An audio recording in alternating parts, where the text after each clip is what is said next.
मध्य प्रदेश की मिट्टी कहते हैं सोना उगलती है, लेकिन तभी जब उसे पानी मिले। आज हम उन्हीं जीवन रेखाओं की कहानी समझेंगे जो मॉनसून की अनिश्चितता के बीच किसानों के सूखे खेतों तक उम्मीद का पानी पहुंचाती हैं। ये सिर्फ बांधों और नहरों की कहानी नहीं है, बल्कि ये मध्य प्रदेश के लाखों किसानों की मेहनत और उनकी उम्मीदों की कहानी।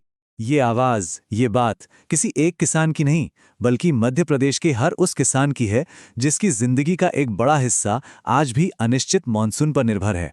और जब प्रकृति साथ नहीं देती, तब इंसान की बनाई तकनीक यानी सिंचाई एक जीवन रेखा बनकर सामने आती है। तो चलिए, इस पूरी कहानी को समझने के लिए हम सबसे पहले सिंचाई की जरूरत को जानेंगे। फिर ये देखेंगे कि मध्य प्रदेश में खेतों तक पानी आता कहां से है, और उन बड़ी बड़ी नदी घाटी परियोजनाओं और बांधों की पड़ताल करेंगे जिन्होंने प्रदेश का नक्शा ही बदल दिया। और हां, आखिर में हम इसके आर्थिक असर और परीक्षा से जुड़े जरूरी तथ्यों पर भी नजर डालेंगे। तो सबसे पहले और सबसे जरूरी सवाल कि आखिर सिंचाई की जरूरत ही क्यों पड़े। देखिए, ये सिर्फ कोई तकनीकी विषय नहीं है, बल्कि ये प्रदेश के उन लाखों किसानों के लिए जिंदगी और मौत का सवाल है जिनकी जिंदगी हर साल आसमान में बादलों को देखते हुए गुजर जाती है।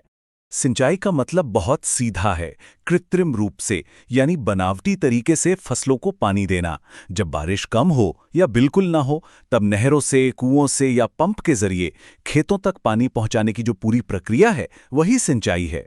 यहाँ ये शब्द कृत्रिम बहुत जरूरी है, क्योंकि यही वो चीज है जो इसे प्राकृतिक बारिश से अलग करती है। अच्छा, प्रशासन ने भी इस जरूरत को बहुत पहले ही समझ लिया था। अब देखिए, 1956 में जैसे ही राज्य बना, जल संसाधन विभाग की स्थापना हो गई। फिर ठीक 20 साल बाद 1976 में सिंचाई के लिए एक अलग विशेष विभाग बनाया गया। और अब देखिए, सरकार का लक्ष्य 2025 तक 65 लाख हेक्टेयर जमीन को सिंचित करने का है। ये एक लंबा मगर बहुत जरूरी सफर रहा है। तो सवाल ये उठता है कि मध्य प्रदेश अपने खेतों की प्यास आखिर बुझाता कैसे है? पानी पहुंचाने के लिए कौन कौन से तरीके इस्तेमाल किए जाते हैं? चलिए देखते हैं।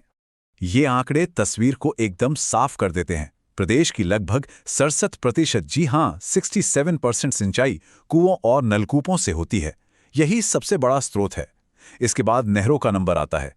इससे ये बिल्कुल साफ हो जाता है कि हमारी खेती किसानी जमीन के नीचे के पानी यानी भूजल पर कितनी ज्यादा निर्भर है। अब ये जो जानकारी है, ये परीक्षा के लिए बहुत ही महत्वपूर्ण है, तो जरा ध्यान से देखिए। नलकूपों से सिंचाई के मामले में इंदौर सबसे आगे है, जबकि कुओं से सिंचाई में मंदसौर का नाम आता है। नहरों की बात करें तो नर्मदापुरम टॉप पर है, और तालाबों से सिंचाई के लिए बालाघाट मशहूर है। इन जोड़ों को याद रखना बहुत जरूरी है। चलिए, अब बात करते हैं उन विशाल परियोजनाओं की जिन्होंने मध्य प्रदेश की सिंचाई के नक्शे को हमेशा हमेशा के लिए बदल कर रख दिया। ये सिर्फ बांध नहीं है, ये इंजीनियरिंग के असली चमत्कार हैं। इस कहानी की शुरुआत होती है आज़ादी के बस कुछ ही साल बाद 1953-54 में चंबल घाटी परियोजना से। ये ना सिर्फ मध्य प्रदेश की पहली बहुउद्देशीय परियोजना थी, बल्कि ये मध्य प्रदेश और राजस्थान की साझेदारी का एक बेहतरीन उदाहरण भी था। बहुउद्देशीय का मतलब है कि इसका मकसद सिर्फ सिंचाई नहीं था, बल्कि बिजली बनाना और बाढ़ को रोकना भी था। और क्योंकि ये पहली थी, इसलिए परीक्षा के लिए ये हमेशा खास रहती है।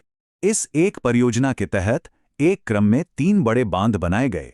पहला गांधी सागर, जो मध्य प्रदेश के मंदसौर में है और इस पूरी परियोजना की नींव है। इसके बाद नदी राजस्थान में जाती है, जहां दूसरा बांध राणा प्रताप सागर और फिर तीसरा जवाहर सागर बांध बनाया गया। ये तीनों मिलकर चंबल परियोजना को पूरा करते हैं। अगर चंबल पहली थी, तो नर्मदा सबसे बड़ी और सबसे महत्वपूर्ण है। नर्मदा को मध्य प्रदेश की जीवन रेखा ऐसे ही नहीं कहते। इस नदी पर इतनी विशाल परियोजनाएं बन रही थीं कि उनके सही मैनेजमेंट के लिए 1985 में एक विशेष अथॉरिटी यानी नर्मदा घाटी विकास प्राधिकरण बनाया गया। नर्मदा का पानी इतना कीमती है कि इसके बंटवारे के लिए 1969 में एक ट्रिब्यूनल बनाना पड़ा। और यहीं पर एक बहुत दिलचस्प तथ्य है जो परीक्षा में अक्सर पूछा जाता है। ध्यान से सुनिएगा, नर्मदा का पानी 4 राज्यों को मिलता है, मध्य प्रदेश, गुजरात, महाराष्ट्र और राजस्थान। लेकिन जो बिजली बनती है वो सिर्फ पहले 3 राज्यों में बढ़ती है। याद रखिएगा, राजस्थान को बिजली में हिस्सा नहीं मिलता। तो अब बात करते हैं उन बड़े बड़े बांधों की जिनके आंकड़े और तथ्य सीधे सीधे परीक्षाओं में सवाल बनकर आते हैं। चलिए इन पर एक करीबी नजर डालते हैं।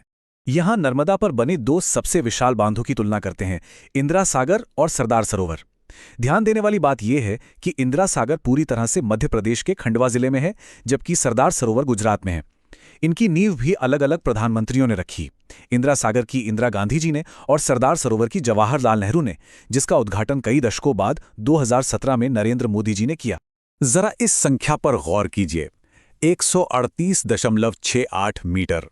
ये सरदार सरोवर बांध की ऊंचाई है। अंदाजा लगाइए, ये कुतुब मीनार से लगभग 2 गुनी ऊंची है। और ये एक गुरुत्व बांध है, जिसका मतलब ये है कि ये अपने विशाल वजन और आकार के दम पर ही नदी के पानी के जबरदस्त दबाव को रोके रखता है। अब चलते हैं सोन नदी पर बने बाढ़ सागर बांध की ओर, जो शहडोल में है। यहाँ सबसे जरूरी तथ्य है इसके लाभ का बंटवारा। इसका पानी 3 राज्यों को मिलता है, लेकिन एक अनुपात में, जो है 2-1-1, यानी 2 हिस्से मध्य प्रदेश को और 1-1 हिस्सा उत्तर प्रदेश और बिहार को। ये अनुपात याद रखना बहुत जरूरी। देखिए, ये जो विशाल संरचनाएं हैं, ये सिर्फ कंक्रीट के पहाड़ नहीं हैं। इनका सीधा और गहरा असर राज्य की अर्थव्यवस्था और किसानों की खुशहाली पर पड़ता है। चलिए देखते हैं कैसे। इसका असली असर तो जमीन पर दिखाई देता है। जहां किसान पहले सिर्फ मॉनसून पर निर्भर होकर एक फसल ले पाते थे, वहीं अब साल भर पानी मिलने की वजह से वो साल में 2 फसलें, जैसे गेहूं और चना, आसानी से उगा रहे हैं। ये सिर्फ उत्पादन में बढ़ोतरी नहीं है, ये किसानों की आमदनी और उनके जीवन स्तर में आया एक बहुत बड़ा बदलाव है। चलिए अब कुछ ऐसे बिंदुओं पर ध्यान देते हैं जहां परीक्षा में अक्सर गलतियां हो जाती हैं। इन तथ्यों को बहुत ध्यान से समझना और याद रखना जरूरी है। यहां अक्सर कंफ्यूजन होता है, इसलिए इन जोड़ों को ठीक से याद कर लीजिए। राजघाट परियोजना, जिसे रानी लक्ष्मीबाई परियोजना भी कहते हैं, वो बेतवा नदी पर है। मणिखेड़ा यानी अटल सागर परियोजना का संबंध सिंध नदी से है, और मोहनपुरा परियोजना नेवज नदी पर बनी है। इन नामों और नदियों को सही ढंग से मिलाना बहुत जरूरी है। और यही सबसे बड़ी सीख है। कई बार नाम मिलते जुलते लगते हैं या हमें लगता है कि ये परियोजना उस नदी पर होनी चाहिए, लेकिन असल में तथ्य कुछ और होता है।